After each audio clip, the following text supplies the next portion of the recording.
está. Sí. ¿Ya transmitiendo? Entonces, seguimos con la golpecita de Ya, mire. Buenas.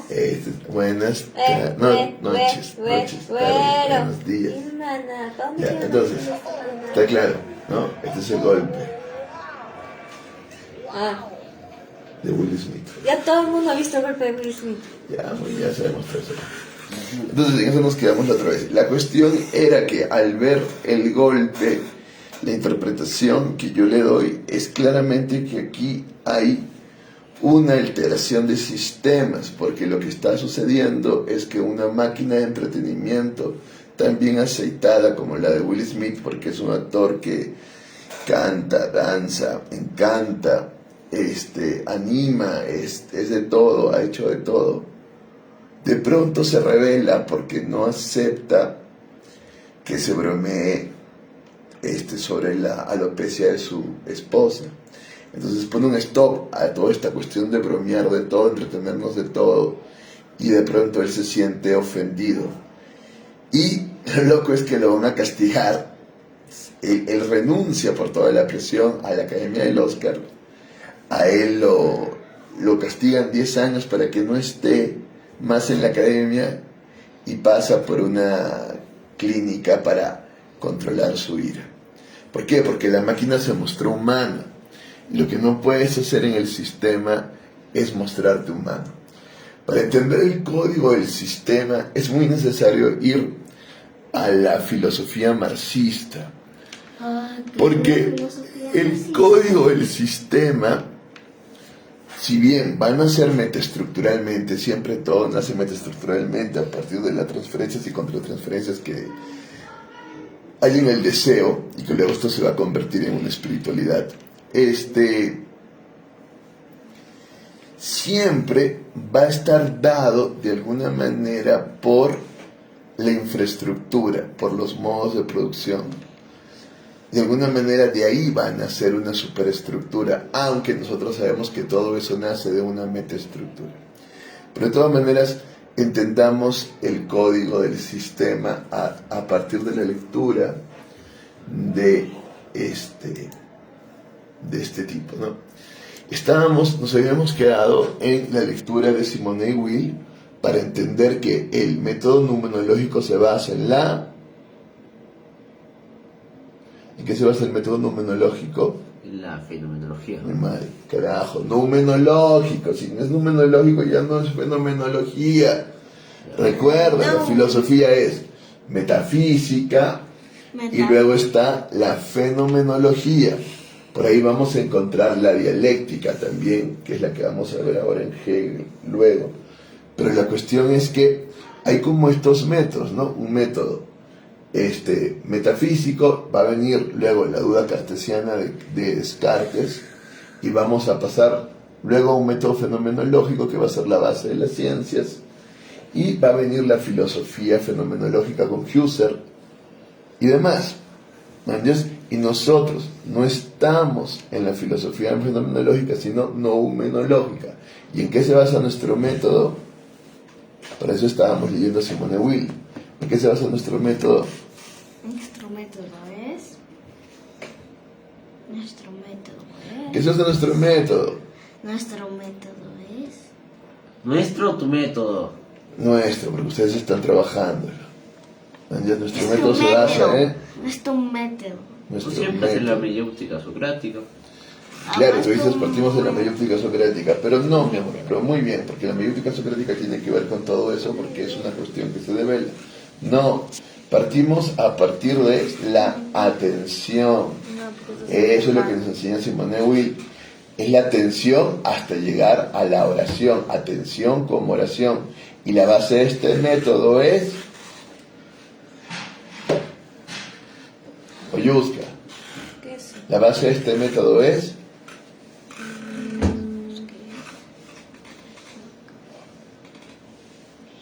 Carajo, vaciarnos, pasar al no ser, vaciarnos. Meditación, nos vaciamos. Expresivo, nos vaciamos. Siempre nos vaciamos. Meditamos y nos vaciamos. ¿Para qué? Para luego focalizar nuestra atención. ¿Entiendes? La base de la atención es una espera en el vacío, sin ninguna intencionalidad, sin ningún tipo de presupuesto, más que el vacío mismo, y este nos da la atención y nos da la transferencia del espíritu. La base siempre es, hay un vacío. Si yo tengo un vacío, entonces viene la transferencia. Por eso yo tengo que lograrla sin transferencia, este vacío, esta meditación, ya sea en la técnica preexpresiva o metaexpresiva, para que luego venga. Ya en cada uno de los espíritus, cada uno de ellos logra su vacío, ¿no? En la filosofía logramos el vacío a partir del solo sé que nace y se produce en la mayéutica socrática, ¿manjas? Haciendo una dialéctica irónica. En el arte pasamos al vacío si estoy ante el lienzo en blanco o ayusca. En el arte plástico, si estoy ante el silencio en la música, si estoy ante el espacio vacío en la danza, en el teatro. Pero voy a la nada, siempre me vacío. Y de hecho, cuando viene el espectador, lo que yo hago primero es que él pase un vacío. ¿Qué hago en el cine para que el espectador pase el vacío? Apagas las luces. No, eso lo apago las luces, pero en el cine, la primera pantalla que hago, claro, en el ambiente, negro. Eso, fundo a negro. O también puedo fundir a blanco, pero casi siempre se funde a negro.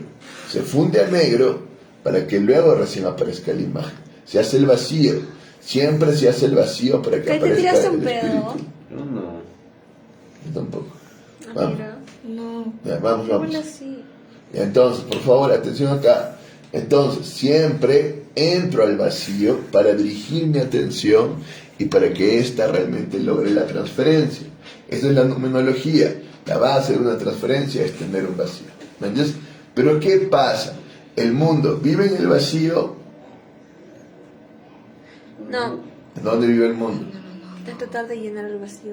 Claro, pero no solo tratar de llenar el vacío, sino que ya desde un inicio, desde cuando naces, están llenando tu vacío con códigos. El mundo te está dando códigos. Y esos son códigos de deseo, que son códigos de valoración, en la que te dicen que algo es bueno, algo es malo, algo es deseable, algo no, algo es deseable, algo no. Son códigos de deseo y están dirigiendo tu deseo y tu atención en todo momento. El mundo te está dando códigos de deseo en todo momento. Y son códigos que se van a convertir en códigos de valor, códigos axiológicos. ¿Entiendes? Y entonces, tú no partes del vacío. ¿Entiendes? Y la gran mayoría se niega al vacío mismo.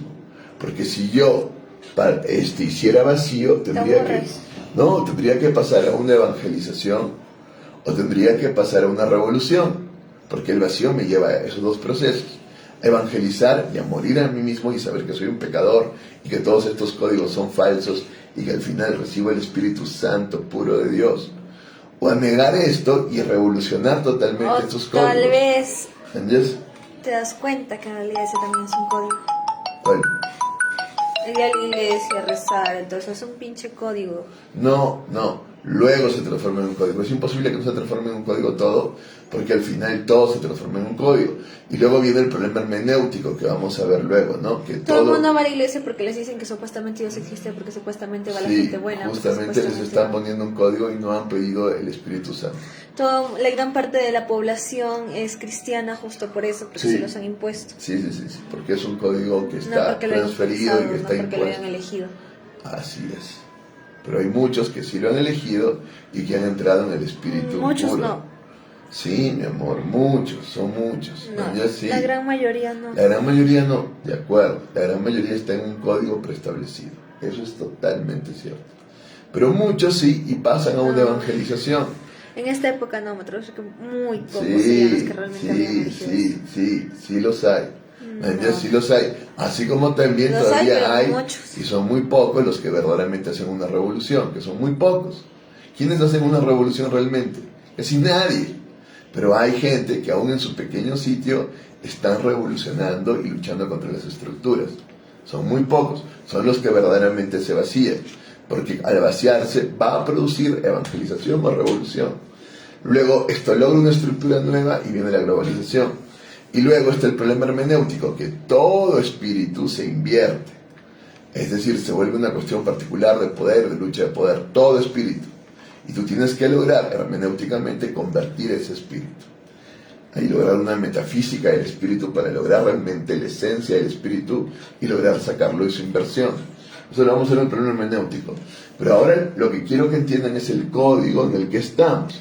Para entender el código en el que estamos y como el código se da en la inversión del espíritu, el código nace a partir de la infraestructura. Casi siempre, porque lo que pasa con el espíritu es que viene metaestructuralmente, va como una superestructura más o menos ideal, utópica, idealista, de un rey y demás, con todo un mensaje evangelizador revolucionario, pero se invierte y se hace un código de valor, un código de deseo, un código social, cultural, político. ¿Entiendes? Pero que se está dando a partir de las relaciones de producción, a partir de la infraestructura. ¿Entiendes? Entonces el código nace en la infraestructura que luego va a expresarse como idea, como superestructura, pero está naciendo en las relaciones de poder de la propia infraestructura. ¿Quién tiene los medios de producción? ¿Quién no los tiene? Si yo soy el emperador, yo voy a manejar el código, ¿entiendes? Porque yo soy el emperador. Entonces lo malo es todo aquello que no obedece al emperador. Y se te va a enseñar como deseo que obedezcas al imperio romano, al imperio bizantino, al imperio babilónico, al imperio... Ese es el código que se te va a dar. Y están naciendo a partir de la infraestructura, están naciendo a partir de la inversión del espíritu. Desde ahí nace el código, por eso es necesario estudiar a los marxistas. Porque siempre los marxistas se acercan a entender el código que se está estructurando. Un código más fuerte que hay es el de la religión. No, el código no es religioso. El código siempre es la religión invertida.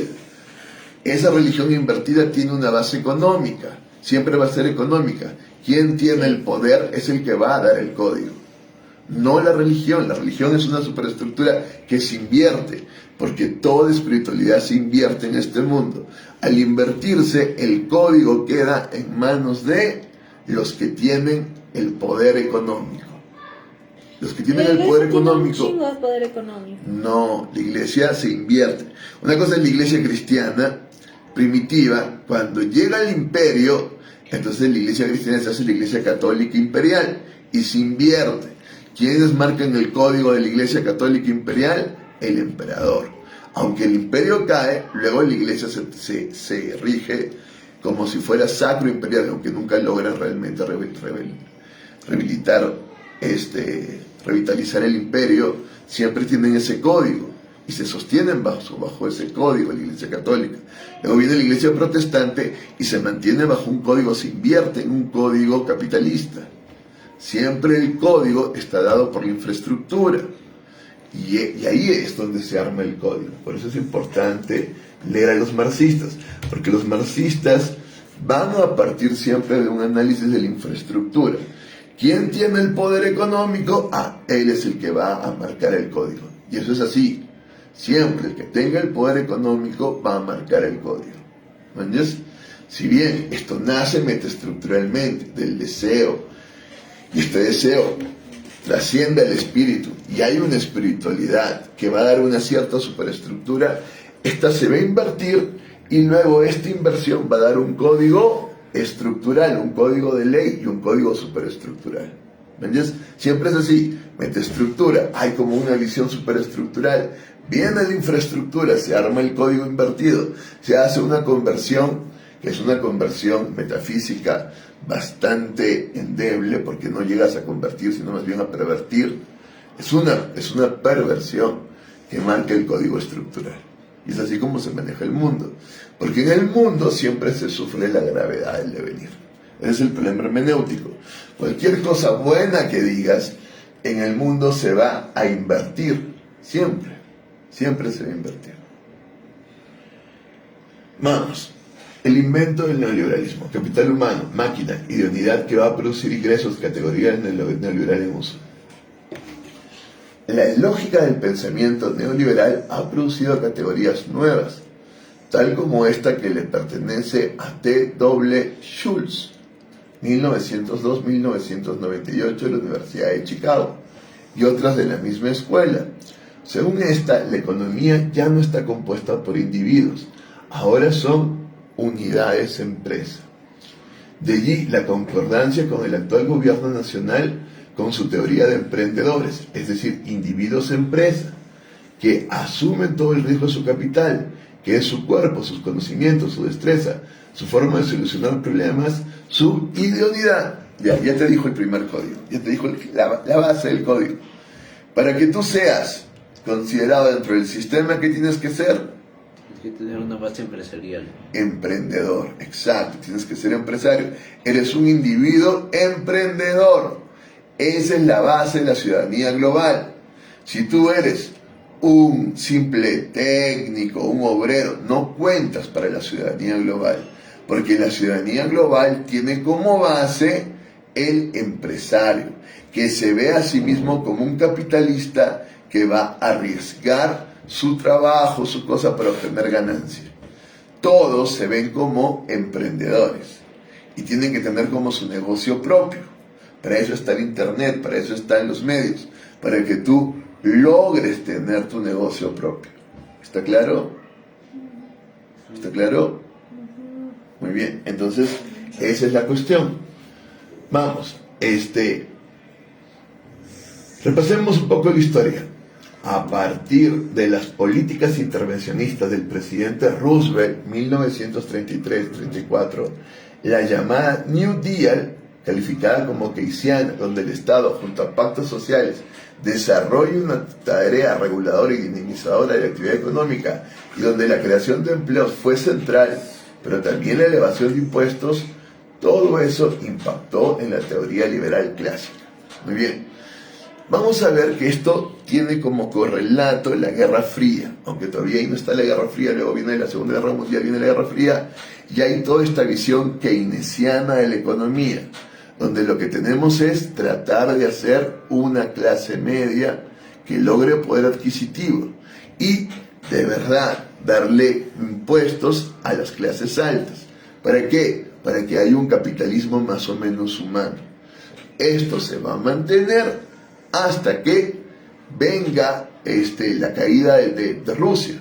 ¿Por qué se mantiene? Porque estás en competencia de sistemas, el sistema socialista comunista y el sistema capitalista. ¿Qué es lo que hago como sistema capitalista? Guayusca. Inviertes capital para... Basta, caramba, escucha. Sí. ¿Qué es lo que hago como sistema capitalista? No, tú creas los... No, basta. Hago rostro humano. Hago una clase media fuerte. Estás en ruido con la cabeza. ¿Entiendes? Veo tus ojos. Estás en ruido con la cabeza. ¿Entiendes? Mírame a mí.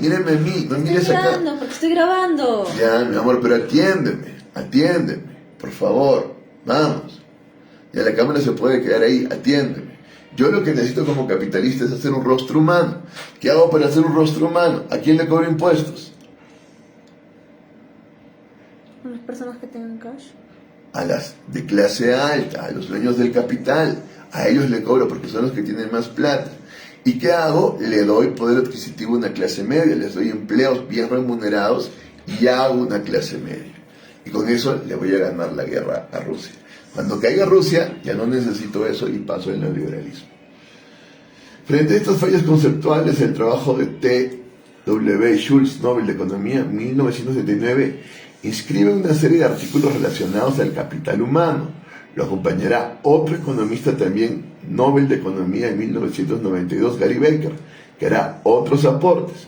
Finalmente, Jacob Minzer publicará un artículo en 1958, utilizando el concepto de capital humano por primera vez.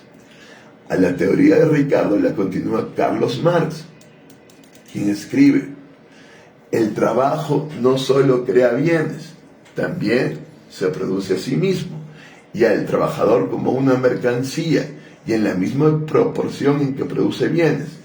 Postulaba que el obrero vende su fuerza de trabajo por cierto tiempo y por un salario. Este trabajo crea valor, el producto de su trabajo. Una parte de ese valor se la despoja al obrero, ya que no está incluido en su salario, Y esta será la lógica que descubre Marx del capitalismo y su acumulación. Siempre les cuento igual la historia, ¿no es cierto? Hay la mirada de Marx, ¿no? De alguna manera fabulada, en la que hay un pescador y un leñador. Tienen un problema: cómo distribuyen el pescador y el leñador de manera justa su mercancía. Por horas de trabajo anteriormente. Muy bien, por horas de trabajo, muy bien. Entonces le damos un ejemplo: a cada hora de trabajo un sol. El pescador se demoró 3 horas de trabajo, el leñador supongamos que se demoró 4. La leña cuesta 4 soles y el pescado cuesta 3 soles, intercambio. Ya ha surgido el dinero. Pero ahora viene un carpintero y él hace una silla en 8 horas. Vende sus sillas cada una, ¿cuánto? 8 soles. 8 soles, muy bien. Vende su silla cada una a 8 soles. Pero luego se le ocurre una cosa genial, y es que contrata trabajadores. ¿Cuánto le va a pagar a los trabajadores? La mitad de las horas de trabajo. Claro, le podría pagar la mitad de las horas de trabajo. Entonces no le está pagando los 8 soles, porque si les pagaría los 8 soles no tendría ganancia, y él lo que busca es ganancia. Entonces le paga la mitad o le paga menos. Lo que verdaderamente hace es que se escribe un sueldo mínimo que le dé justo para comer, desplazarse y demás. Un sueldo mínimo, ¿manjas? Y él se convierte en una mercancía más. Y entonces lo que se surge es la plusvalía. Eso es lo que va a formular Marx. Él se pregunta, la fórmula del capital es muy fácil, ¿no es cierto? Es dinero que va al mercado para hacerse capital, para hacerse ganancia. Dinero es igual que una transferencia. Uno dinero transfiere al mercado, 0, en el mercado pasa un proceso, y luego tenemos 1' capital.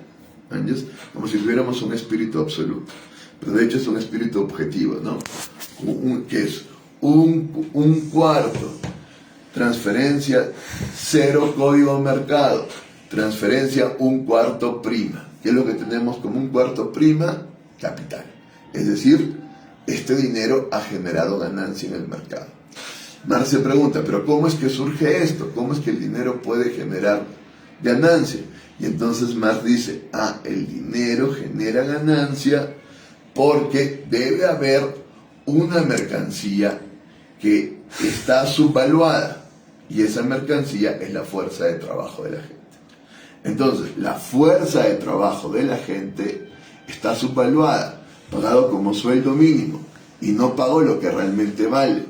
Como no pago lo que realmente vale, genero una plusvalía, un plusvalor que yo lo tomo. Entonces exploto al trabajador y tomo el dinero que no le pago, y con eso hago ganancia. ¿Entiendes? Ahora, el capitalismo es más complejo.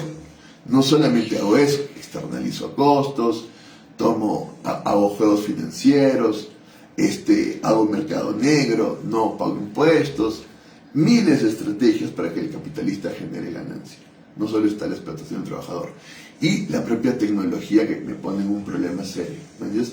Pero al final el sistema colapsa, pero yo como capitalista no, solo el sistema. Yo he logrado tener claro que también colapsaría en tanto mi dinero ya no tiene valor, pero yo luego lo pongo en el oro, lo pongo en otras cosas, y esto sigue teniendo valor.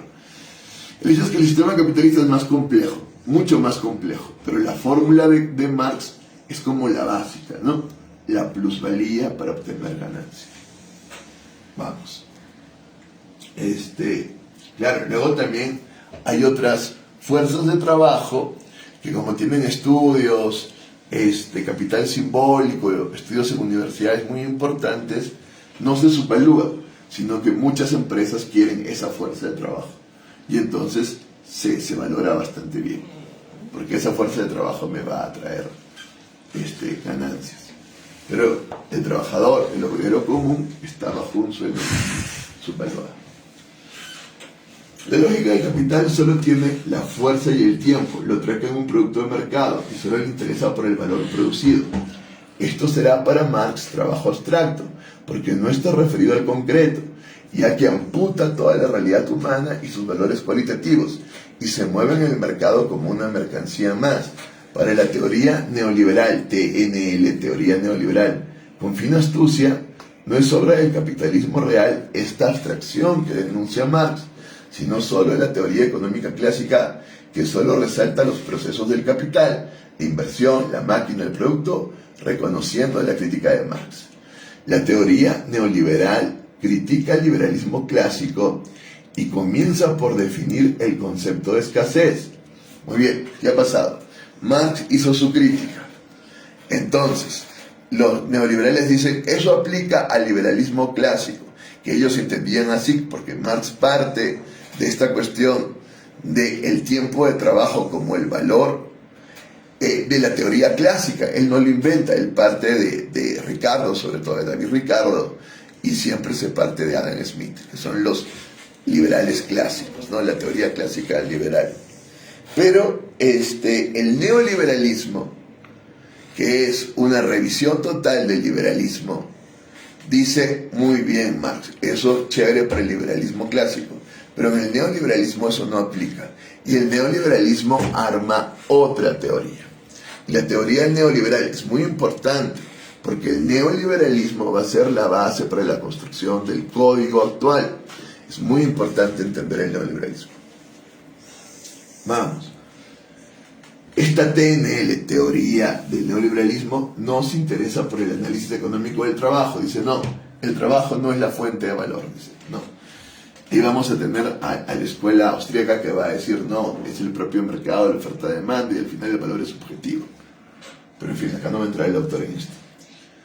Esta teoría neoliberal del trabajo no se interesa por el análisis económico del trabajo y el valor que crea, sino estará interesada en saber cómo utiliza el trabajador los recursos que dispone como conducta económica en acción, calculada por el propio trabajador. No hay aquí explotación de un tercero, sino la posibilidad de desarrollo propio. Entonces dicen, no, a la mierda con el trabajador, todos son empresarios que buscan un interés propio. ¿Entiendes? Y se interroga, ¿para qué trabaja la gente? Para contar con un salario. ¿Y qué es un salario? No será el precio de su fuerza de trabajo, será un ingreso. ¿Y qué es un ingreso? Es sencillamente el rendimiento de un capital. Por lo tanto, el trabajador no es el explotado para un explotador, sino que el trabajador es un capitalista más. Entonces, el trabajador tiene que ver la mejor manera de vender su fuerza de trabajo, la mejor manera de recibir renta de su propio capital. Esa es la mirada empresarial. Y entonces, ¿qué es lo que logra la teoría neoliberal? Logra acabar con el sindicato, acabar con la organización obrera. Porque antes, yo era obrero, chévere. Como obrero yo tenía un enemigo, que era el empresario, entre comillas enemigo, porque es un enemigo de clase. Él me da trabajo, me va a explotar. Lo que yo tengo que hacer es siempre pedirle mejores sueldos, derechos y demás, para que el trabajo no sea explotador. Entonces, la teoría neoliberal dice, nos fregamos. Y la gente se une como proletariado en lucha de clases, se van contra el empresario, nos fregamos. ¿Qué tenemos que hacer? Tenemos que hacer que cada obrero entienda que es un capitalista más y que no tienen una situación de clase integrado uno con otro, sino que lo que tienen es una individualidad y que cada uno tiene que hacer que su capitalismo rente. Eso es lo que también te va a decir la posmodernidad. La posmodernidad te va a decir, no hay que luchar contra el mundo capitalista, sino tú como individuo crear tu propio mundo. Crea tu propio mundo, tu propio imaginario, tu propia fantasía y sé feliz en tu mundo y no luches contra el sistema capitalista. Lo mismo te dice la teoría neoliberal, es la base económica del código posmoderno. Y en eso te está diciendo, tú eres un capitalista, asume tu capital y trata de que sea rentable. Vamos. ¿Y qué es un salario? No será el precio de su fuerza de trabajo, será un ingreso. ¿Y qué es un ingreso? Es sencillamente el rendimiento de un capital, es una renta del capital. El trabajo conforma un capital, una aptitud, una idoneidad, una tecnología que produce ingresos o flujo de salarios. Bien pendejos, no están diciendo realmente que el trabajo no sea la fuente de valor, pero al final lo que están haciendo es que tú entiendas el trabajo, tu educación y todo como un capital. Todo se convierte en capital. Esto Bourdieu, que es un sociólogo, lo va a entender así. Hay capital cultural, capital simbólico, capital político, capital social, y tú tienes que ver cómo tú generas mayor capital. Con las tecnologías digitales eso se ve claramente. Tu capital es la cantidad de likes que tengas, la cantidad de gente que te esté viendo. La idea es permanentemente hacer que haya más gente que te vea, más gente que dé likes, más De gente hecho, si que más te... gente te ve, Claro, de eso se trata. De eso se trata, que más gente te vea para que tú hagas por ejemplo, y que tengas a Domelipa creo que le pagan 50, para que tengas una visión empresarial. 50 tú mismo. millones. Sí, de eso se trata, que tú tengas una visión empresarial tú mismo. ¿Me entiendes? Entonces, si entendemos el capitalismo, hay un paradigma, hay primero un protocapitalismo, pero al final el capitalismo logra el paradigma productor, que es el capitalismo industrial, que se va a dar sobre todo en el siglo XIX, en Inglaterra sobre todo. Y en ese capitalismo, que es el que va a criticar Marx, hay un empresario y hay un obrero que está siendo explotado. Pero el capitalismo pasa al siglo XX y se hace un capitalismo de consumo. Y lo que importa ahora ya no es producir, sino consumir. Y se basan en todos los manejos del deseo para que tú consumas. Con propaganda, marketing. Toman muchísimo de la Alemania de Hitler, con Goebbels, con todo su ministerio de propaganda. Lo captan y agarran y toman eso para hacer toda una sociedad de consumo. Pero luego pasan a un capitalismo que ya no es solo de consumo, sino también de producción, donde tú te ves como capital. Esto potenciado con las tecnologías digitales, cada uno es un capitalista de su propio capital. Esa es la base del capitalismo. Ahora yo soy capitalista. ¿Cuál es mi producción? La producción de mi propia satisfacción. ¿Qué tengo que hacer? Gestionar mis deseos y satisfacerlos. Entonces, ¿cómo hago eso? Haciendo que mi capital sea rentable, que me vaya dando ganancias. ¿Sabías que hay personas que venden famosas que por ejemplo venden agüita de su piscina? Ya, sí, es En terrible, flasquitos. claro, pero la cosa es que todo se hace rentable, claro. Si yo tengo fama, consigo la transferencia Trocitos del de deseo ropa. de los demás, yo luego esto lo tengo que hacer capital, y capital ya Había económico, una dinero. que no me acuerdo cómo ¿Entiendes? se llamaba, pero Y creo que es muy empiezo famosa. a hacerlo dinero. Había una que no me acuerdo cómo se llamaba, que creo que es TikToker, es muy famosa, donde hizo TikToks en los cuales estaba en bikini en una piscinita así inflable. Ujú. Entonces comenzó a vender el agua de esa piscinita. Sí, bueno, eso es el arte ahora. Si bien hubo un arte conceptual que tenía como otra visión, en un dadaísmo en la cual había que romper toda la estructura cultural, luego ese vacío que se hace en el dadaísmo se llena en el arte conceptual y en el arte conceptual empírico medial por el capital. Y entonces empiezas a vender tu estatua invisible. Pero cuesta. ¿Qué es lo que la está llenando y la está legitimando como estatua y como arte? El dinero que van a pagar por ella. Entonces tú ideas algo para que luego alguien, un coleccionista, alguien, pague esta obra de Después arte. hay personas ¿Entiendes? que la neta no sé Sí. por qué no lo hemos hecho, porque hemos encontrado nosotros papas muy extrañas, de las papitas fritas. Y cuando encuentran papitas fritas que tienen figuras extrañas las venden pero a 50 millones, a cosas así chingadas. Bueno, al final lo que se trata es al final de expresar el propio mercado. Lo único que estás expresando es el mercado. ¿Entiendes? Ese es el código en el que vivimos ahora. Recuerden siempre, el código ¿quién lo marca? La marca. Que tenga el capital. Muy bien, la infraestructura, quien tenga el capital, quien tenga el poder, exacto. Dirían los comunistas, marxistas, quien sean dueños de los medios de producción. Y no se equivocan, el código siempre parte de lo económico, de la infraestructura, de quien tenga el poder. Siempre parte de ahí. El código parte de quien tenga el poder. En el mundo, el código de valor, el código moral, el código parte de un código económico. Ahora, ¿nació el espíritu de ahí? No. No, el espíritu nace metaestructuralmente y siempre van a ser como una superación del deseo en un vacío para proyectarse en un ser.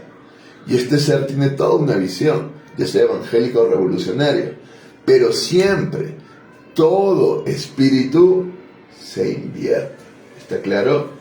Y se invierte, y en esa inversión toma un código económico. La infraestructura da el código económico, ¿eso está claro? Sí. Y ese código va a armar la estructura. Entonces tenemos una metaestructura, basa una superestructura espiritual. Esa superestructura espiritual se invierte en una infraestructura, la cual le da el código, eso da una estructura, y esta estructura va a dar una infraestructura y estructura de acuerdo a ella, en este código. Y ya la espiritualidad se acabó. Lo que tenemos es una inversión del espíritu con un código económico de poder. Eso es lo que sucede. Y la conversión a la estructura se convierte en una conversión perversa, porque no se ha logrado la espiritualidad que dio inicio. Eso le pasa a todo, le pasó al cristianismo, le pasa al liberalismo, le pasó al comunismo, le pasa a todos. Es como una regla de la gravedad del devenir. Hay una gravedad del devenir, se quiere convertir el espíritu en una gravedad del ser, al final no se lo convierte, se lo pervierte porque surge del código de la infraestructura económica. Eso es lo que siempre pasa. Vamos. Entonces, es sencillamente el rendimiento de un capital, es una renta del capital. El trabajo conforma un capital, una aptitud, una idoneidad, una tecnología que produce ingresos o flujo de salarios. Aquí opera una descomposición del trabajo en capital y renta, donde el rasgo de idoneidad del trabajador es similar al rendimiento de una máquina que va a producir flujo de ingresos, que tiene una vida útil, un periodo de utilidad y otro de obsolescencia. Una vida útil. El trabajador será una máquina que va a generar salarios, ingresos, porque tiene que hacerse una máquina, tiene que hacerse un cyborg, ahora un procesador de información, tiene que hacer que esta información rinda capital. ¿Entiendes? Tiene que volverse una máquina, no le queda otra. No puede no volverse una máquina porque tiene que competir como máquina y ser lo más eficiente posible para que este capital dé renta. ¿Entiendes? Con eso, las emociones, sentimientos y demás quedan descartados, porque ya no se trata de que yo me transfiero como me transfiero en el real imaginario de una manera ingenua en mi deseo al otro, sino que ahora yo calculo la transferencia de mis deseos y calculo también que los otros transfieran su deseo a mí. ¿Para qué? Para hacerlo capital. Siempre lo que busco es hacerlo capital, hacerlo de dinero. ¿Entiendes? Soy una máquina eficiente, ya no soy un ser de una conciencia espiritual que me abro al otro y estoy íntegro con el otro. No, para nada, soy máquina. ¿Entiendes? Y tengo que ser máquina eficiente para lograr superar los retos que me da el sistema. Si no soy una máquina eficiente y no aprovecho mi periodo útil para generar renta en mi capital, soy obsoleto. Y cuando sea viejo y demás, ¿quién va a ver por mí? Nadie. ¿Entiendes? Y menos en sistemas neoliberales totales como en el Perú, donde no hay ni siquiera pensión para aquellos que no han tenido un sistema claro. ¿Entiendes? Simplemente quedó obsoleto, quedó como basura para el sistema, porque ya no soy una máquina que puede rendir un cierto capital. ¿Qué tu papá en ese sentido? Claro, yo soy como yo una vez que ya no, para el sistema soy nada, ¿me entiendes? Soy obsoleto. En tanto el sistema me sostiene es porque yo rindo una renta. Puedo comprar y vender y un cierto flujo de dinero, ¿me entiendes? Una vez que ya no, y ya pasas un periodo de obsolescencia, estás descartado, ¿me entiendes? Descartado. Al menos que tú inteligentemente hayas invertido en un seguro, hayas invertido en unas cosas para ver tu futuro y tengas siquiera algo para tu periodo de obsolescencia, ¿me entiendes? Pero lo cierto es que ese algo tú mismo te lo has dado a partir de tu capital, dejando que otros inviertan en tu dinero, ¿me entiendes? En fin, es sencillamente ya, el trabajador será una máquina que va a generar salarios, ingresos bajos cuando recién se inicie, que se le habrán en su vida útil y según adquiera idoneidad, formación continua, le llamaba el Ministerio de Trabajo menemista, El citado Schul definirá a este conjunto hombre-máquina, complejo-máquina, máquina-flujo. Este concepto capital y de unidad se opone a la teoría de fuerza de trabajo. Será la concepción del trabajador como empresa de sí mismo. Autoexplotación con sueños de libertad empresarial. Yo religiosamente te he tenido que enseñar que tú le debes a Dios. Esa es la inversión cristiana. Y te he enseñado que como le debes tienes que pagar tu deuda. Luego, como capitalista que viene todo y os recoge todo este sistema, te tengo que enseñar que el peor pecado es no pagarle a los bancos, no pagar tus deudas. Luego de eso, tú ya lo internalizaste y ahora tú entiendes que lo que tú tienes que hacer es siempre pagar tus deudas y estar siempre en una permanente reinversión de tu propio capital para que rinda más, Es decir, tú te conviertes en tu propio explotador. En el código actual, tú te explotas a ti mismo.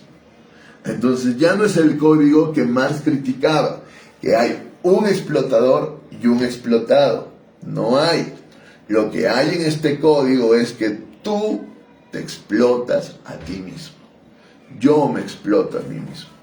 Y no hay nada más importante que autoexplotarme. Si me autoexploto eficazmente, voy a tener una renta y voy a satisfacer mis deseos. Ya sabemos, espiritualmente, que el deseo nunca se satisface y que al final solo hace un forado más grande. Manjas dentro tuyo. Pero el sistema le da a la satisfacción de tu deseo prestigio, porque se te ve como alguien exitoso. Yo tengo una casa y el sistema dice, oh, y te da un reconocimiento y te pone como un ser exitoso.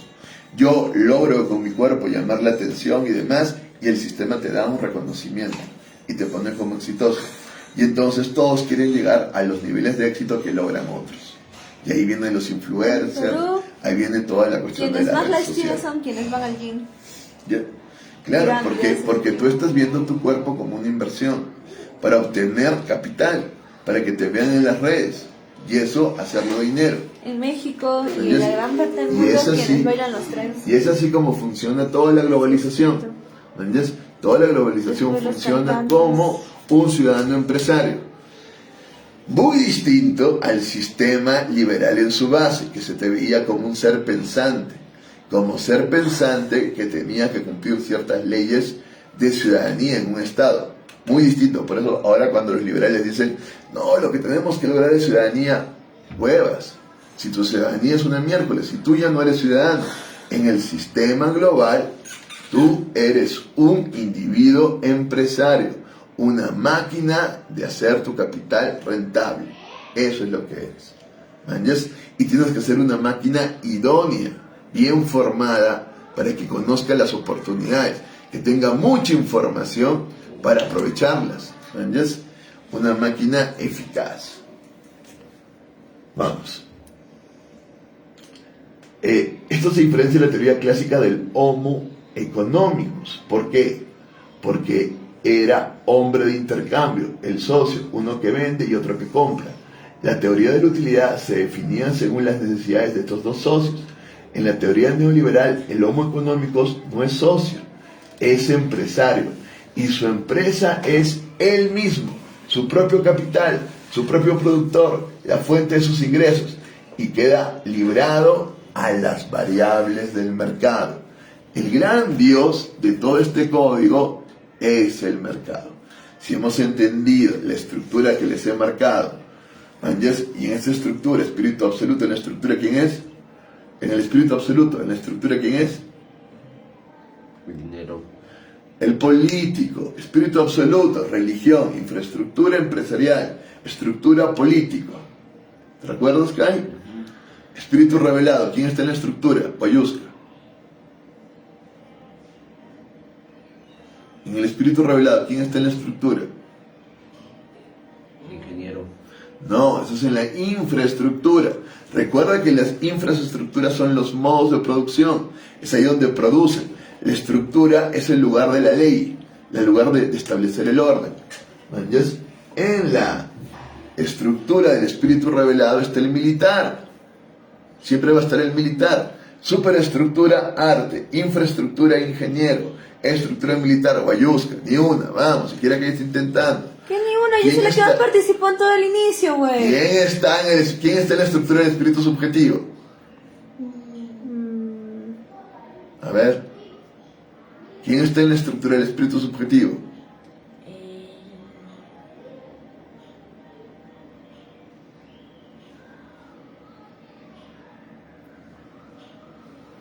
¿Quién está en la estructura del espíritu subjetivo? El jurista, el hombre de ley. ¿Quién está en la superestructura? Oyusca, el espíritu subjetivo.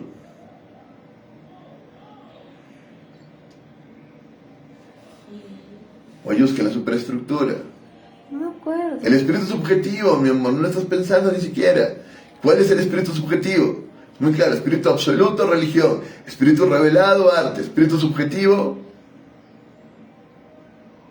¿Otro? filosofía, caramba.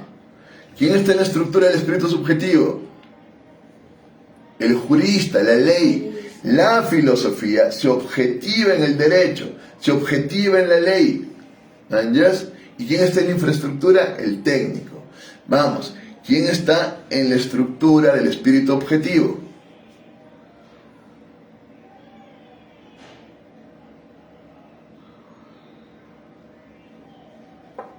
El comerciante. Y es ahí donde está el mercado. El mercado es el espíritu objetivo. ¿Entiendes? Y el mercado se convierte en el Dios, en el que media. En la superestructura está el científico, en el espíritu objetivo, en la infraestructura está el obrero, pero en la estructura misma está el mercado. Cuando se invierte esto y se pasa a una voluntad revelada, lo que tenemos es toda la potencial neoliberal del mercado.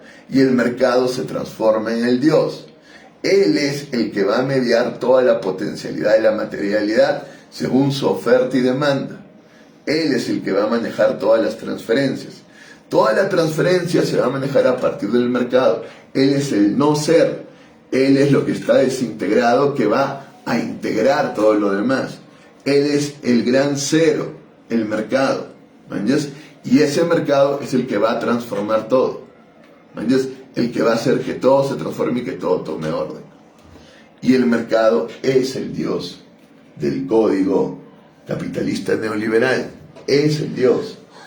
¿Entiendes? Esto es una cuestión súper religiosa. ¿Entiendes? Vamos. ¿Cómo está compuesto el capital humano? De elementos innatos y otros adquiridos. De los primeros resaltan los hereditarios. Aquí se salta la genética aplicada a poblaciones. Que hereda un padre de padres analfabetos y en hogar carenciado para su capital humano, seguramente la genética inducirá mejores con políticas de control y filtro y sus efectos racistas, claro. Si yo tengo como código que soy un capitalista y mi capital se divide en innato y adquirido, mi innato es todo lo que me heredan genéticamente mis padres. ¿Qué es lo que tengo que hacer para competir mejor en el mercado?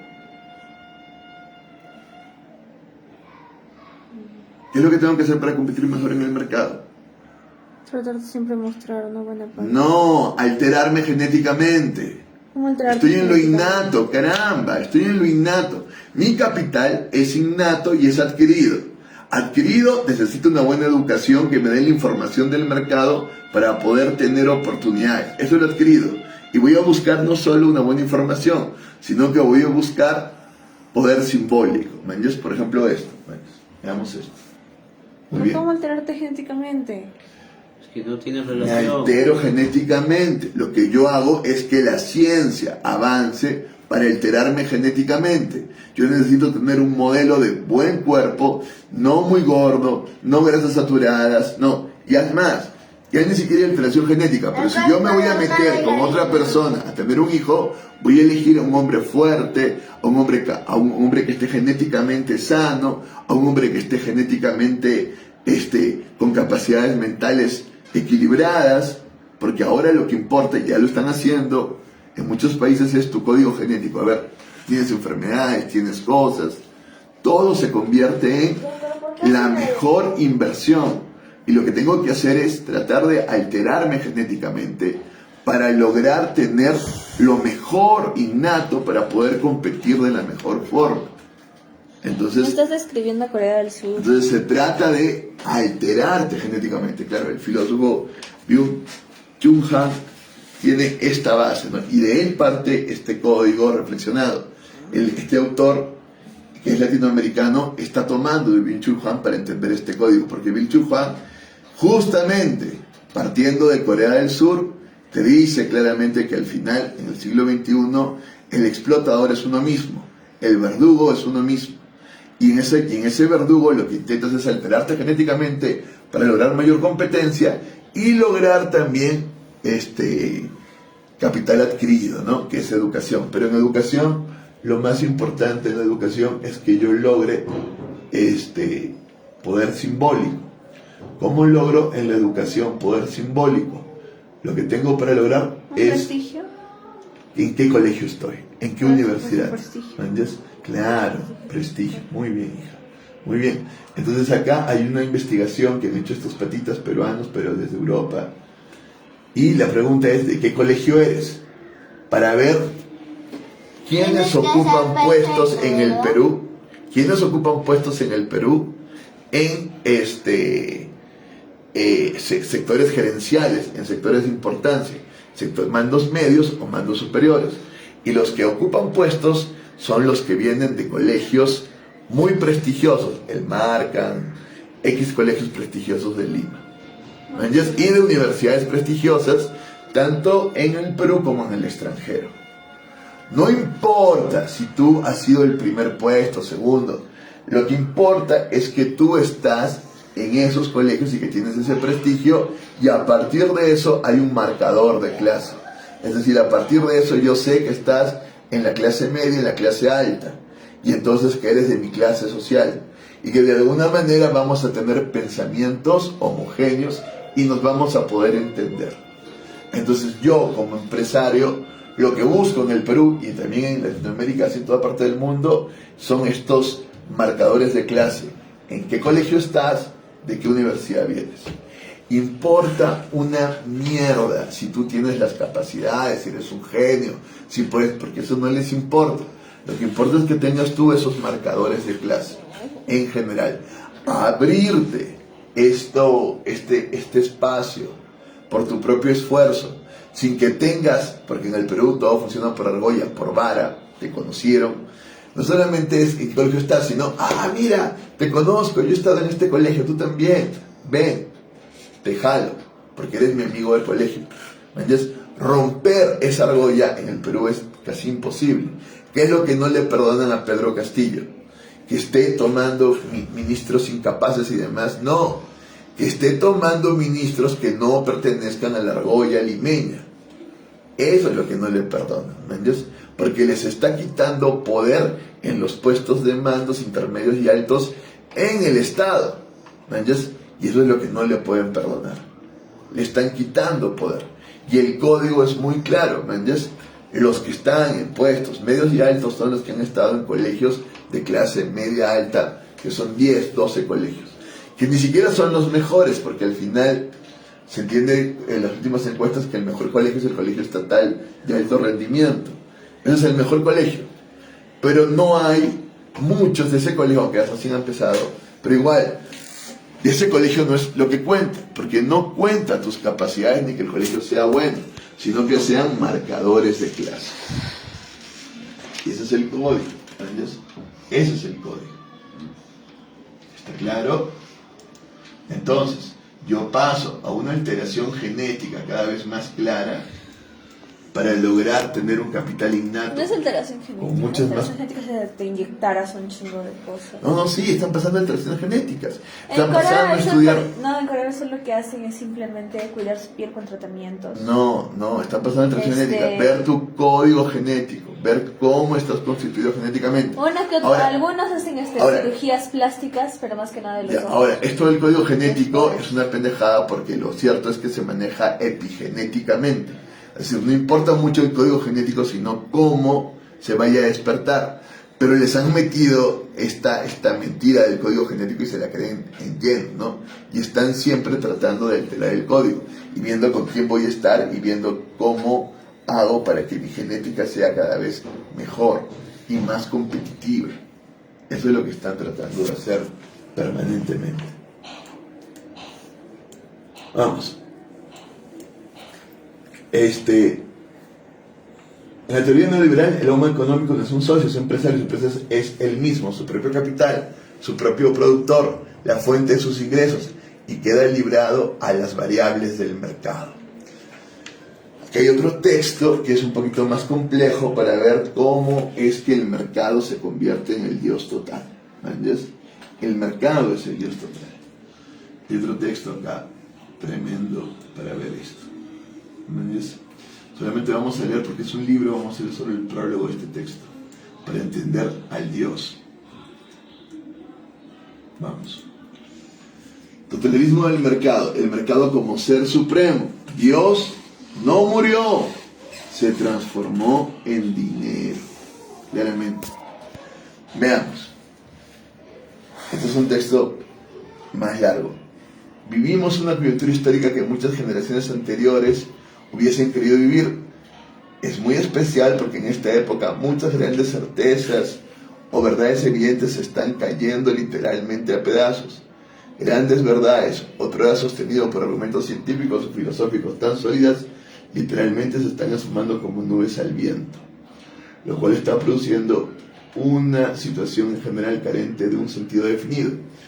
No es solo el pasaje de un mundo unipolar a uno multipolar lo que afecta a nuestra visión de la realidad, sino el ocaso de un mundo, de una cultura y hasta de una civilización. Decir que el capitalismo está en crisis no es ninguna novedad, y que estamos en transición hacia una economía postcapitalista tampoco. Pero decir que la modernidad está en crisis y su secuela postmoderna también ya no es tan obvio. Las críticas a la modernidad que surgieron en el siglo XX presuponían su continuidad, o si no su superación, en caso de asumir tareas pendientes. Pero este ya no es el caso. Por ello es que poco a poco están comenzando a surgir voces o argumentos tendientes a mostrar lo que podría seguir como proyecto económico, cultural o civilizatorio, más allá del capitalismo y la modernidad. Sin embargo, como todo proceso de transición, lo nuevo no aparece diáfanamente en el horizonte, sin hacer antes o paralelamente la evaluación de cómo hemos llegado a este punto. Mas cuando el criterio del futuro ya no está más en futuro, porque la concepción del futuro que produjo la modernidad es la que está difuminando, el golpe de timón que reclamaba Walter Benjamin ya no es más un lema, ahora es una necesidad de la existencia, porque ya no es evidente que creamos en el futuro de la modernidad como antes, pero seguimos viviendo en la modernidad y el capitalismo, y entonces, ¿cómo vamos o vemos más allá de ellas? La obra de Franz J. Hickenlemmert. Este tipo, Franz, es un teólogo de la teología de la liberación. ¿Yes? Pero es un alemán que estuvo trabajando en Chile y que se hizo parte de la teología de la liberación.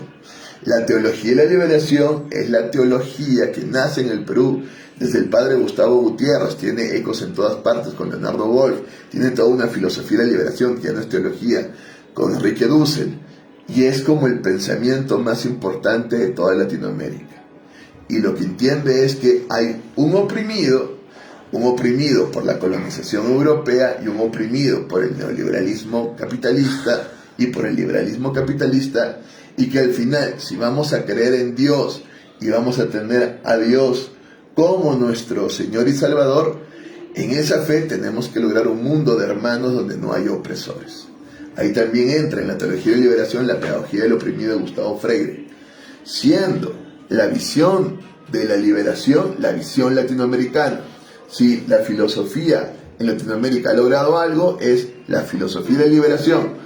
Ahora hay toda una filosofía posmoderna que se alimenta de la filosofía de la liberación, con otro tipo de vertientes, ¿no? Con una filosofía más indigenista del buen vivir, con una filosofía poscolonial y demás.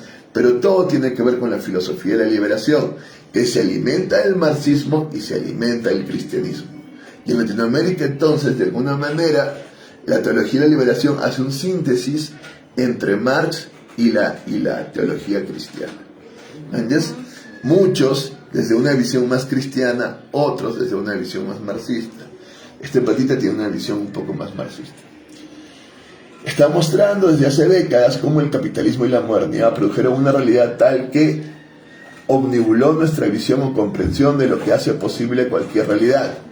Esta visión moderna en realidad no surgió en 1492, sino que viene gestándose desde mucho antes, desde cuando se empezó a configurar lentamente en la tradición occidental un tipo de subjetividad de dominación que, aplastando cualquier proceso de liberación, fue configurando poco a poco una visión de la realidad que la modernidad pudo desarrollar hasta sofisticaciones tan inauditas que ahora con lenguaje y hasta discurso emancipador se puede producir relaciones de dominio muy sofisticadas y crudas en nombre del ser humano.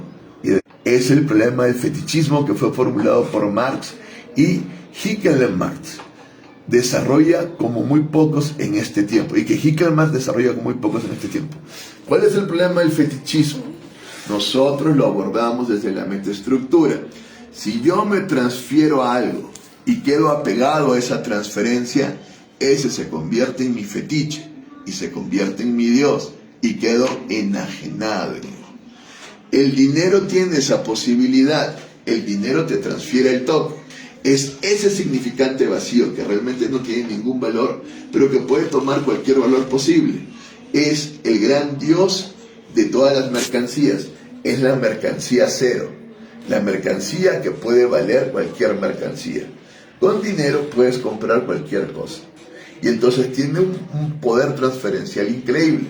Y el dinero se convierte en tu fetiche. Al punto que, como estás transferido el dinero, siempre tienes miedo de que te lo roben. Siempre estás así. Se convierte en tu fetiche. Estás transferido, ¿me entiendes? Y el capital, ya las acciones y demás, y todo lo que tenga un valor económico también se convierte en tu fetiche. Tu casa, tu empresa, tus propios trabajadores son tu fetiche, ¿me entiendes? A ellos te transfieres y son parte tuya, y al mismo tiempo tú has perdido tu alma en estos dioses falsos. Marx siempre va a tener esta visión de la enajenación, de cómo tú quedas enajenado en un fetiche. Nosotros desde la metaestructura entendemos, desde toda la teoría noumenológica transferencial, entendemos que el espíritu queda atrapado en esos fetiches transferidos y que es casi imposible negarlos. ¿Por qué? ¿Qué pasa con el dinero? Es un significante vacío. Al ser un significante vacío, toma cualquier significado y puede en él caber cualquier deseo. Cualquier deseo que tú quieras puede ser comprado por el dinero. ¿Cómo es que puedes superar el fetiche del dinero? Desapegándote, pero es muy difícil. ¿Cómo te desapegas? Un clavo quita otro clavo. ¿Pero cuál? Pues que el clavo tiene ese poder de significante vacío donde tú puedes transferir. ¿Quién? El budismo. Claro, el budismo a partir de la nada misma como significante vacío. Podría ser. Pero mira, vamos a un budista y vamos a un capitalista. ¿Quién gana? El capitalista en el mundo. El capitalista, claramente. Pero en el mundo. Eso es lo que ha demostrado la historia. ¿Por qué? Porque el budismo se convierte en una clase más que el dinero puede comprar. Claro, pero el budismo va y ofrece su servicio en el mundo como budismo. Sí, pero eso no es budismo. Claro, pero ya lo permitió el dinero. Sí, pero ya no lo puedes llamar budismo porque ya no lo es. Lo puedes llamar porque el mercado lo llama budismo. No lo Es igual que tú vas a la iglesia y la iglesia es quien Claro, tiene más tú dirás, se capital. pervirtió el budismo, claro. Pero el dinero No hay lo nada más pervirtió. capitalista que la religión cristiana. Claro, el cristiano, ¿quién gana? ¿Un cristiano o alguien que tenga un capitalista? Pero ya el ¿Quién tiene el cristianismo es un significante pero vacío ya el más cristianismo poderoso? es el capitalista más. ¿Quién gana? ¿Un potente. cristiano o un capitalista? El cristiano ya es un capitalista. Ya tiene... ¿Quién gana? Te vende la palabra de Dios, te vende el cielo, te vende y ya tienes un El dinero le gana al cristiano. En el mundo el dinero le gana al cristiano. Ahora, ¿le ha ganado totalmente el cristiano? Güey, no hay nada más capitalista. No, aún no le ha ganado totalmente. Sobre todo, el Papa Francisco está haciendo ahora una lucha muy fuerte contra el capital. Pero Se papa, pero cae. es una lucha casi Más perdida. cobarde, más hipócrita. No. Sí. Ahí vamos a tener discrepancias totales. con todas sus contradicciones que siempre va a haber, porque yo no voy a negar contradicciones, pero no. Una cosa es que yo caiga en la contradicción y que esté en una falsa conciencia, en una mala fe, haciendo una doble moral, haciendo una doble interpretación hermenéutica invertida, una hermenéutica invertida, y otra cosa es que yo esté y luego le logre convertirme y esté luchando por luego cuando convertirme. ve que no le conviene se regresa y se va a No, para nada, eso no está pasando, al contrario, está siendo bastante criticado y está en una lucha muy fuerte. Obviamente. Muy fuerte. Y en este momento es uno de los más importantes luchadores contra el dinero. Y la teología de la liberación dentro del catolicismo es otro. De ahí algunos pentecostales también están luchando contra Por eso algunos. mismo. Algunos. Obviamente, él vive en un lugar que es, o sea, ni agua tiene. Ya, claro. ¿Cómo se nota? Vas a ver, sí. Obviamente. Sí, Él no claro. duerme en una cama que sea así, duerme en camita de madera. Sí, ¿Cómo no? sí, ya. Pero cuando viene, no viene ni con una joyita, o sea, no, nada. Sí, ha tratado de ser lo más ¿Cómo austero no? posible. Sí. Lo más austero posible. Ajá. Eso es lo Pero primero cuando que se ha hecho. traslada, utiliza un carro, ni siquiera carro, Sí, sino que va aún así- caminando. Aún así tiene toda una base económica muy fuerte, eso es cierto. Y una contradicción. Entonces, lo que tenemos es que el dinero en este momento le Él cuando gana desayuna, a ni todos. siquiera es que desayuna, Porque el dinero, sino que solamente reza y ya se ya, llenó. porque el dinero no es solamente un significante vacío, un cero, sino que te da la posibilidad de luego convertirse en capital, convertirse en eso que te va a dar valor. Y es lo que verdaderamente te da valor. Si yo digo, soy cristiano, ¿tengo valor ante los demás? Sí, No. no, sí. Bueno, en una sociedad conservadora de pronto sí, hay un cierto valor. Pero lo cierto es Dices, que no. eres cristiano, la otra persona es cristiana, simplemente te dice, ay, ya eres de tal iglesia, entonces, bueno, te contrato. Güey. Sí, hay un cierto valor en una sociedad conservadora. Si tú, si tú que ha dices, por perdido. ejemplo, en un lugar acá, como de Arequipa, que eres ateo, nadie te va a contratar, nadie va a querer nada contigo. si eres ateo. No, al contrario, sí. No, eso no pesa en un contrato, y menos en un mundo capitalista necesariamente. En Arequipa sí. No, si hay una Acá cuestión sí, de que relación es más una personal es ciudad posible, pero no en conservadora. capitalismo no, para nada. Y en la sociedad ya más Sobre todo hay desarrollada, algunos digo, spas. soy cristiano y al Hay contrario, casos en los cuales he tenido al que contrario, llevar, me da Yo un tenía que decir subvalor. que no te han querido Vaya, contratar por me ser invaloran. ateo, simplemente porque supuestamente la persona que te necesita contratar cree que necesita a alguien que tenga Sí, en fe sociedades en Dios, que conservadoras, tenga sí. poder de él Sí. y que no sé qué, y que si eres ateo no puedes porque Sí, no tienes el sí. poder. Todavía me acuerdo que en una presentación, una chica simplemente dijo que era atea y los jueces que estaban deslumbrados con su presentación, de repente dijeron que no podían votar por ella porque no sé qué, que no, y diciendo, Eso no fue Yo soy del Perú, porque Yo soy del Perú, el patita que no ha empezado es homosexual, tiene hijos, no sé Sí, dónde. o sea, es no, ateo fue en otro totalmente. que creo que era La Voz Perú, La Voz. Sí, La puede Voz, ser, qué puede ser, cosa. no sé, puede ser. Sí, mi amor, puede ser porque todavía hay una sociedad conservadora. Pero en sociedades progresistas, yo digo, soy cristiano y fui. ¿Entiendes? Fui de una. La mayoría de la población es cristiana. No. Una cosa es que seas cristiano realmente y que profeses la fe, y otra cosa es que seas cristiano católico, que todavía hay, y que no profesas nada, ¿entiendes? Y no te haces ninguna falta con ningún ateo, ningún agnóstico, ni nada. Pero al final, no hay ateos, no hay agnósticos, porque sí tienen un Dios, y su Dios es el dinero.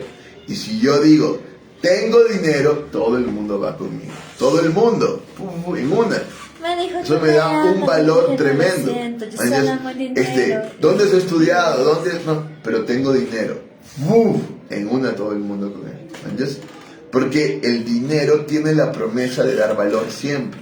Tiene la promesa de poder ser invertido y adquirir más valor. Por ejemplo, ¿Entiendes? ¿sabes cuál es una canción muy viral en TikTok? Espérate, no me acuerdo cómo. Es que ya que No, mira, es que verás.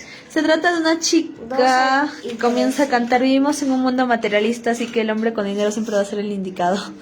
Una cosa así. No, claro, pero encima se Ah, retroalimenta ese imaginario. ¿Mañas? Ay, papá, ¿qué hora acabamos? Retroalimenta ese imaginario.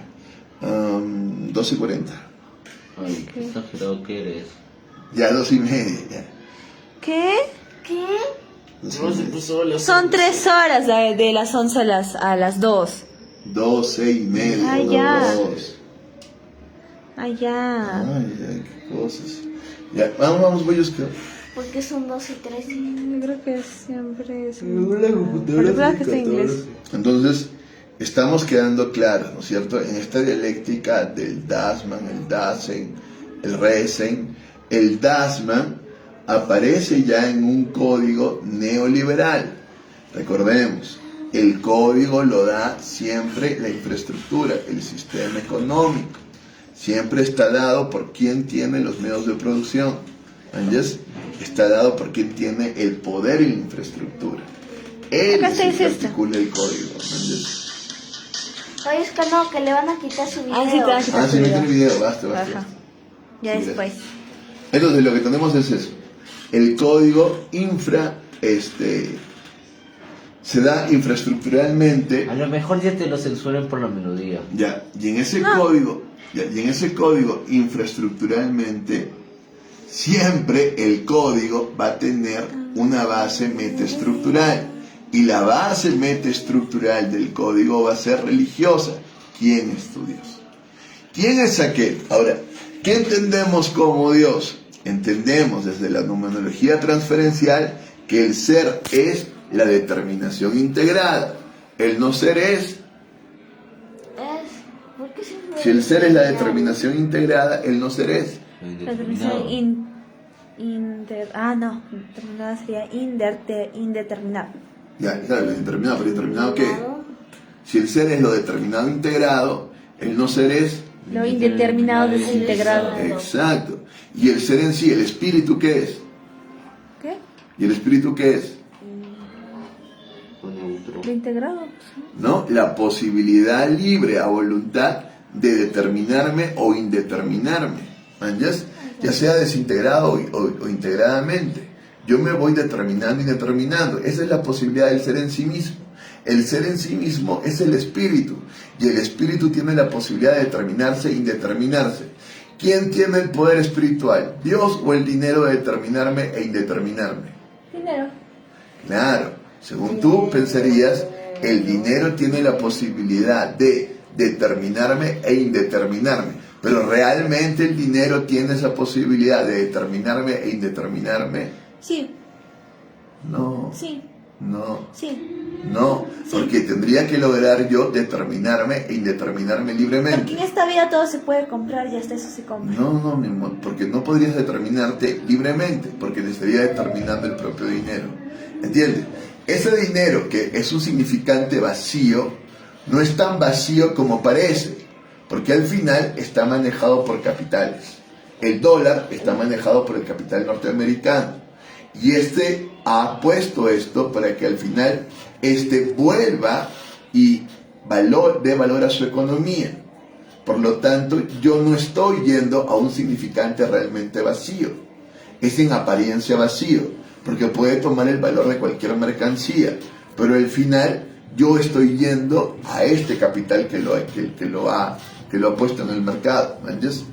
El dinero es una mercancía más y está puesta por un capital que requiere ganancia, que requiere que su capital crezca económicamente. ¿Entiendes? Y está determinándome.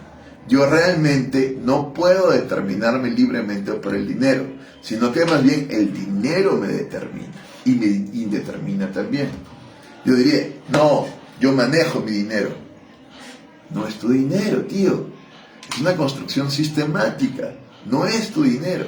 No, yo le doy valor en lo que yo invierto. No. Primero, este dinero tiene valor porque hay un capital detrás. El dólar vale más que el sol porque está respaldado por el prestigio norteamericano.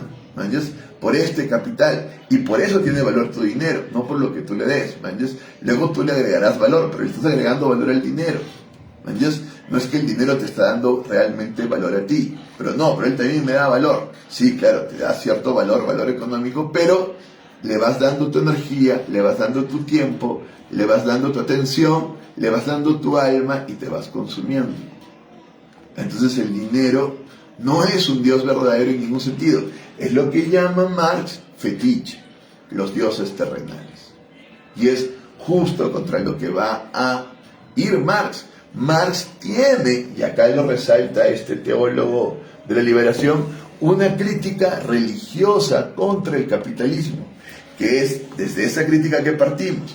porque sabemos que el código tiene como base la espiritualidad y sabemos que tiene una superestructura, se invierte en infraestructura, se convierte en estructura, pero de todas maneras han tenido que pervertir la estructura espiritual.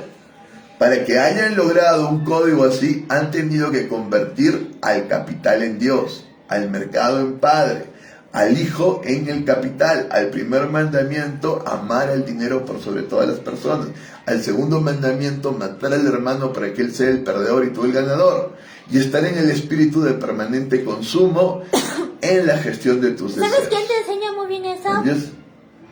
¿Quién te enseña? Juego al calamar. Y no terminaron de ver. Claro, de alguna manera. Sí, de alguna manera. Pero al final... No, al final, ¿viste ¿te acuerdas del chico ese que lo que hizo fue en el juego de las galletitas? Sí. Y que los engaña para él quedarse con la galletita más fácil Sí. y ellos pierdan.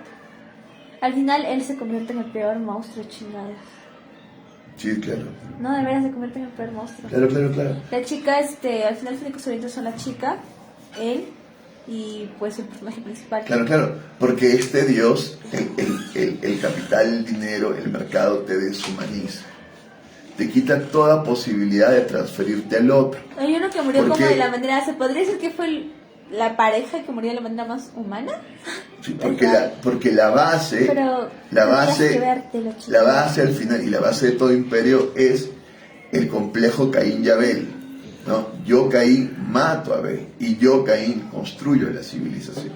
Igual, el otro es mi hermano, puede ser, pero yo compito contra él y voy a hacer que el otro sea el perdedor y que yo sea el ganador. Y siempre es que yo preparo a capitalistas, que el sistema los prepara con juegos de suma cero, en donde yo gano, el otro pierde, yo gano, el otro pierde. ¿Me entiendes? Y así va creando un ejército de perdedores que al final van a hacerle la revolución al sistema. Tarde o temprano van a alterar el sistema. Y para eso tengo que controlarlos biopolíticamente y decirles, igual que con la religión cristiana, ustedes son perdedores porque hicieron mal las cosas, no porque el sistema esté mal, no porque el sistema necesita de perdedores para hacer sistema, sino porque ustedes no aprovecharon las oportunidades y por eso ustedes se convirtieron en perdedores. Suena a iglesia, la verdad. Es que, ¿Cómo? Porque recuerda. No. Ahora todos. Por su culpa, por su gran culpa. Exacto. No, pero el pecho, por favor. Porque recuerda que el código siempre es espiritual, porque la base es metaestructural espiritual. Esa es la base. Esa base metaestructural espiritual se hace una especie de idea superestructural, una visión, ¿entiendes? Que es casi siempre religiosa, artística, filosófica, científica, y se invierte realmente en una cuestión económica, infraestructural, de producción. Y el código se lo da en esa inversión el que tenga el poder, en infraestructura, el poder económico. Y luego eso da como resultado la estructura de la ley. ¿Entiendes? Y es así como se genera el código en el Dasman.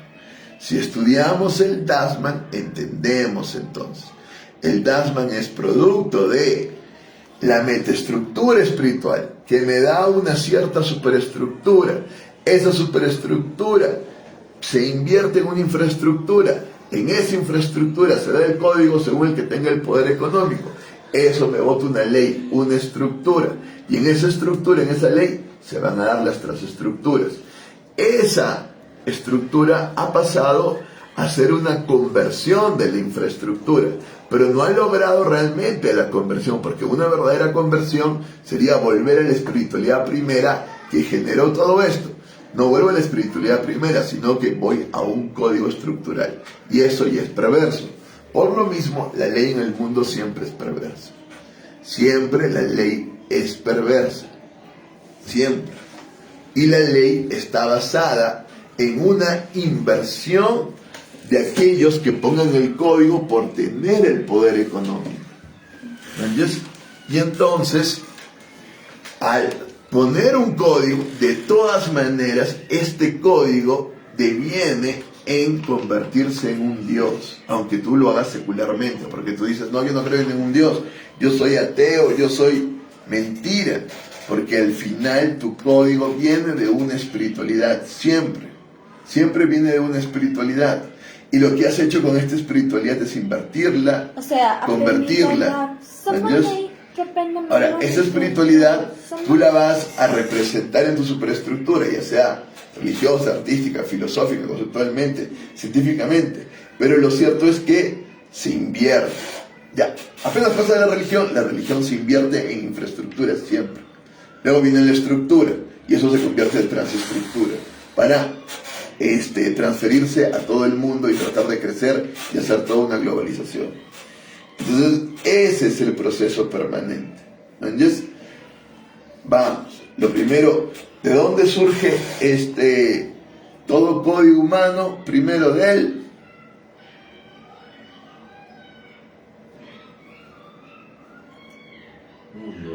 No, del espíritu, de la metaestructura. Todo código humano surge espiritualmente. Tiene una base espiritual. Todo código Si el humano. espíritu es indeterminado. El espíritu es la posibilidad libre de determinarme e indeterminarme, ¿recuerda? Pero si tiene esa posibilidad es porque es indeterminado. No. Si tienes esa posibilidad es porque tienes Alguien en el ser determinado no puede el tener esa determinado integrado y el indeterminado integrado.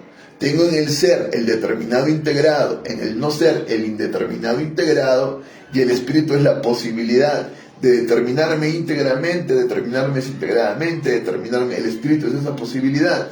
Pero ¿Me si entender? estuviera determinado no tendría esa posibilidad. Claro, pero el espíritu tiene también la determinación integrada en él y tiene también la determinación desintegrada en él. Pero no puedes decir el espíritu es indeterminado. No, porque puede ser tanto determinado como indeterminado. Es esa posibilidad libre. Tú dices, pero al tener esa posibilidad libre, entonces, ¿es indeterminado? No, es la posibilidad libre, la elección libre entre la determinación y la indeterminación, tanto integrada como desintegrada. Eso es mucho más claro, mucho más claro.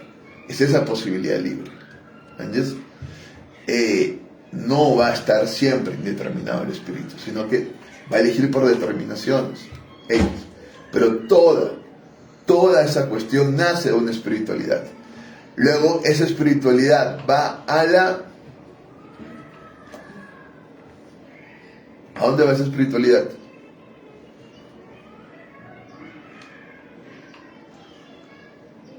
¿Dónde se devela esa espiritualidad?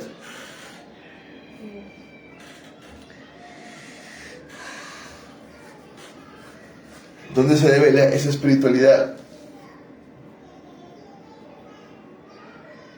En la superestructura, se hace idea, se hace símbolo primero. ¿Entiendes?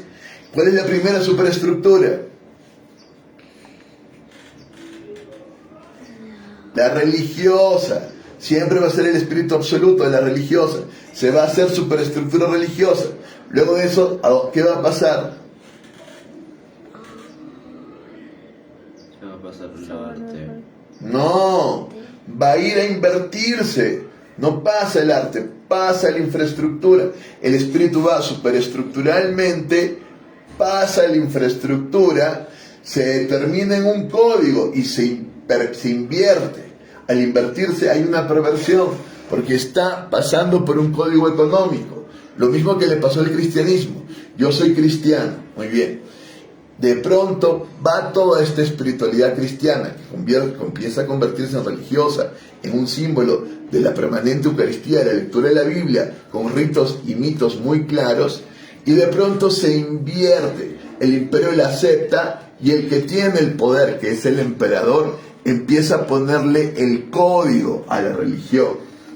Le pongo el código a la religión, ya he invertido, y acá ya hay un código. El credo de Nicea, el credo, ya empezó un código, ya fue.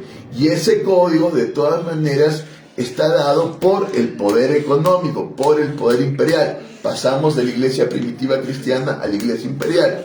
Luego, ¿qué sucede?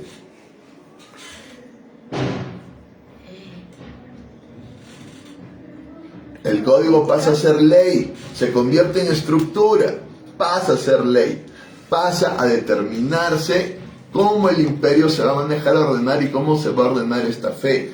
¿Entiendes? Siempre pasa lo mismo.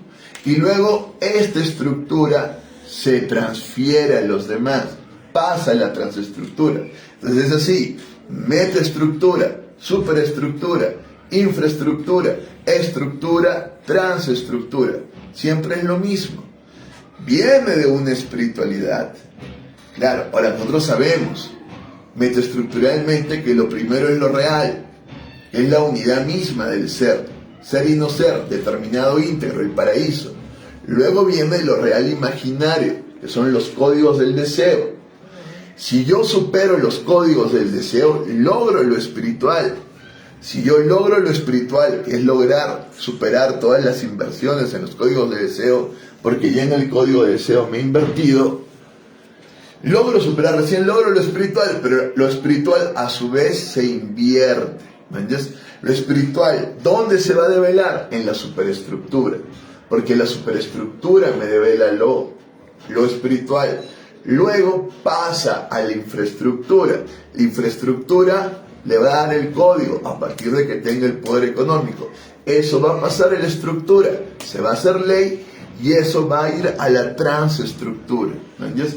Pero siempre la base va a ser espiritual y siempre voy a estar buscando un código vacío como el dinero, como otros códigos vacíos que me permitan entrar en una nada para hacer todo un proceso de transformación. Es la teoría general de sistemas. Hay una entrada, hay un proceso, ahí está el cero, hay una salida. ¿Me entiendes?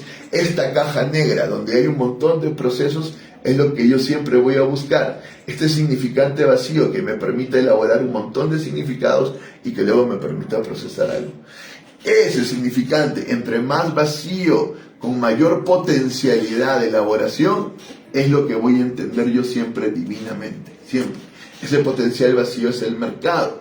¿Me entiendes? Ese potencial vacío es el dinero mismo, que en el propio mercado adquiere un montón de valores. ¿Me entiendes? Y que me da la posibilidad de crecer económicamente, de tener valor.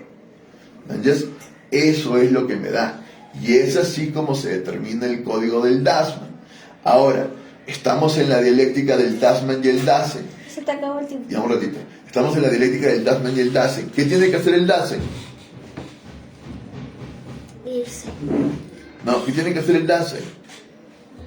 Codificarse. No, tiene que vaciar el código. El Dasein siempre tiene que hacer lo que hace Mirdad: subir a la montaña y despojarse de todo. Porque solo el no ser me da levedad el ser. Pero si es el ser del mundo y el mundo siempre estará codificado. Por eso tienes que renunciar al mundo, despojarte del mundo. Pero ya no sería Dasein si deja de estar en el mundo. No, porque el Dasein está en el mundo conociendo su ser, no conociendo el código del mundo. El Dasein es aquel que está en el mundo conociendo su ser, superando el código del mundo. Es así como lo entendemos nosotros, no como lo entiende Heidegger. Como lo entendemos nosotros es el Dasein entrando a su ser y tomando la conciencia de su propio tiempo y saliendo del código, porque lo primero que se va a elaborar es el código de tu espacio-tiempo. ¿Qué tienes que hacer en tus espacios y en tus tiempos? Sales del código espacio-tiempo, vas a tu tiempo y va. Y lo que viene luego es el Resen, que es el ser redimido, el ser que vuelve y se convierte. ¿Me entiendes? Para eso tienes que estar totalmente despojado. El Dasein no puede volver al ser. ¿Me entiendes? Toma conciencia de su propio tiempo, pero no se despoja del todo, como tú bien dices. ¿Me entiendes? Para que hagas el Resen, el ser redimido, tienes que despojarte de todo. Como cristiano yo reconozco que soy pecador. Como artista yo me despojo de todo y voy al espacio en blanco. Como filósofo yo hago el mantra socrático, solo sé que nada sé. Como científico falseo, hago la falsación de mi investigación. Vamos, preguntas. ¿Dónde empieza el No se cerró que se acabó el respóndenme tiempo. y hace rato. ¿Dónde empieza Pero el si se acabó hace rato. ¿Dónde pues. empieza el código del Pero Dasman? las preguntas las estoy haciendo fuera de tiempo. No, las he hecho antes y no me las has respondido, mi amor. Pero las estás haciendo fuera No, de porque tiempo. no me las han respondido. Pero dijiste que Te vamos a quitar 12 y tiempo, media. ¿Dónde empieza el código Pero del dijiste Dasman? que acabamos 12 y media, ya son 12:34. Ya, ¿dónde está el código del Dasman? Póngame esa pregunta siquiera. ¿Dónde empieza el código del Dasman? ¿No he dicho que en la religión? No. ¿Dónde empieza el código? ¿Viste? En la metaestructura espiritual, por favor. Luego, ¿a dónde va? A la infraestructura. A la superestructura religiosa. Luego, ¿a dónde va? ¿A la infraestructura? A la infraestructura económica. Ahí adquiere su código porque se invierte. Ahí sufre la inversión. ¿Y luego dónde va? A A la postestructura. A la estructura. Se convierte en ley. Ahí está el código y ahí se manifiesta el código. ¿Y luego dónde va? A la transestructura. Se transfiere como estructura todo lo demás para generar una globalización. Ya. 2:35. Ya, chao, chao. Muy mal. En la noche quiero que esté mejor. ¿Qué pasa? Vamos.